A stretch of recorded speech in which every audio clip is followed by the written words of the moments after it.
So we bring in lots of, the whole theme of this event is community where we have all sorts of different people, different players, different opportunities. You have a place like Tech Data, this incredibly accomplished company, 107 on the Fortune 500. There are also a lot of new businesses here as well. I want to bring up somebody right now who is quite new to the Bay Area. She was tapped by Jeff Vinnig himself to be the next CEO of Innovation Hub here in Tampa. Formerly served as VP of Strategy and Business Development at 1871. That's Chicago's tech entrepreneurship hub. Ladies and gentlemen, please give a very warm welcome to Lakshmi Shenoy.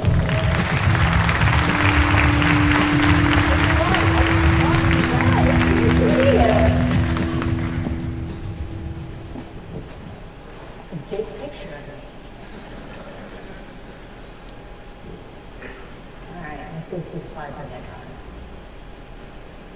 Huh? We're good. We're good. It's okay. I'm new. I can make excuses about slides.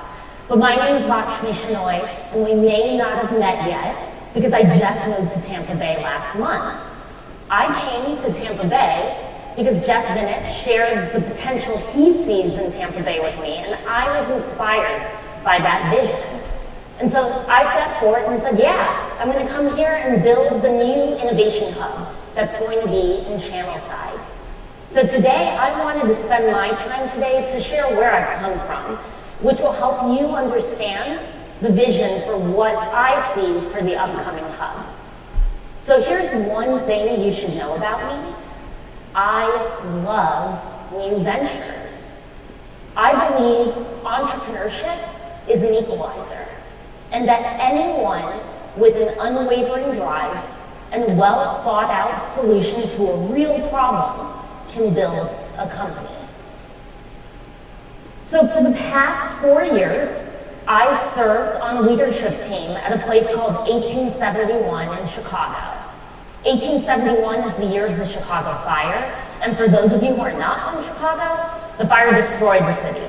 So the need to rebuild that city enabled a huge amount of innovation. So has anybody in the room visited 1871? Okay, I see some hands.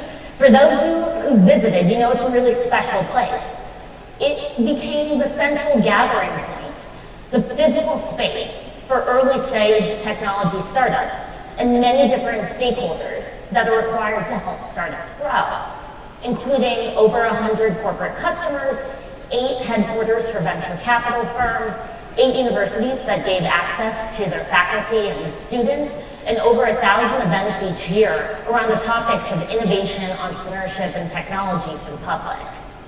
When I left 1871 in 2018, January of 2018, 1871 was 140,000 square feet of space, supported 500 early stage technology startups, and was ranked #1 as the #1 university-affiliated business incubator in the world by the UBI Index. The interactions between these groups of stakeholders to share ideas, to collaborate, and to ask questions, something that I call curated serendipity, caused tremendous growth for the startups that were supported. So why would a city like Chicago need an innovation hub?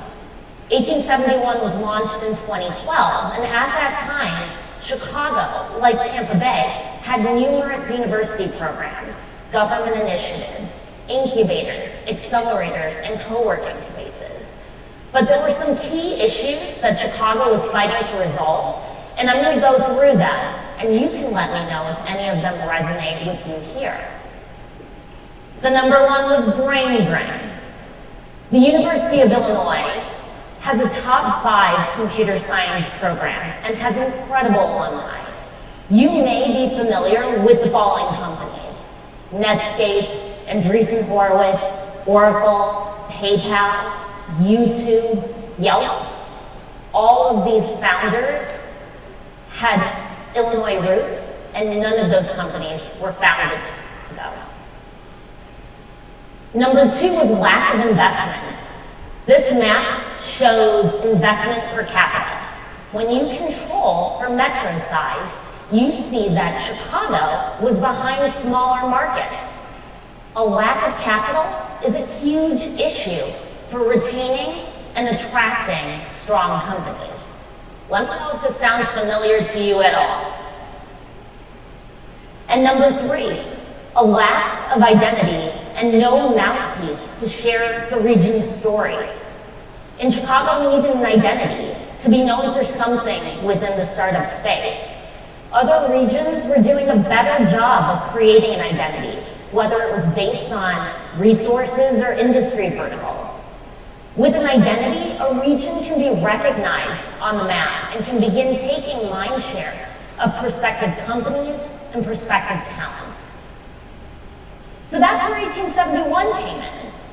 1871's approach was to create a hub for entrepreneurial activities by providing a centralized space to bring the community together. This spans even beyond the entrepreneurs themselves and included corporations, investors, civic organizations, and academic institutions, as well as existing incubators and accelerators. We were able to amplify the Chicago startup identity through 1871. And in doing that, Chicago could address its challenges around access to talent and access to capital and access to an identity. By connecting groups through a physical space, a buzz of adrenaline, an overt energy source was found, and new opportunities emerged from the ground up. But I'm a data person and I like proof, so let me tell you what happened. Over 6 years, there was tremendous growth. The output from all of the activities that we did is listed up here. But we can go through all of the specifics of it, but I won't bore you with it. What's more important to me is who was part of that story. I was proud that through dedicated efforts, 1871 grew to be over 35% female, and over 30% of the startup population met an inclusion standard. That ability to include more perspectives is what really helped 1871 to thrive. But anyone analytical will ask me, but what about outcomes? So here are the metrics. Over 6 years, 10,000 new jobs were created. 500 businesses were operating in-house. 300 companies graduated, and that number continues to grow.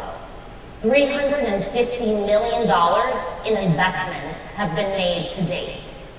Reciprocal memorandums of understanding with 11 different countries. And now, the technology sector is over 13% of Chicago's local economy. So building a hub like 1871 is hard. It takes a community, it takes collaboration, and it takes creativity. However, I'm fueled by the impact of an innovation hub. And so that's why I moved my life from Chicago to Tampa Bay, to build this hub with you. I think of this hub as an impact vehicle. I'm not going to share much about the hub today, but I can tell you it's more than a physical space. The hub is a mechanism that harnesses the energy that's palpable at Synapse today. There is a power in creating a hub for innovators, in helping to amplify the Tampa Bay startup brand. Having been here only a few weeks, I can tell you that Tampa Bay is an amazing place to live. We need to share that story.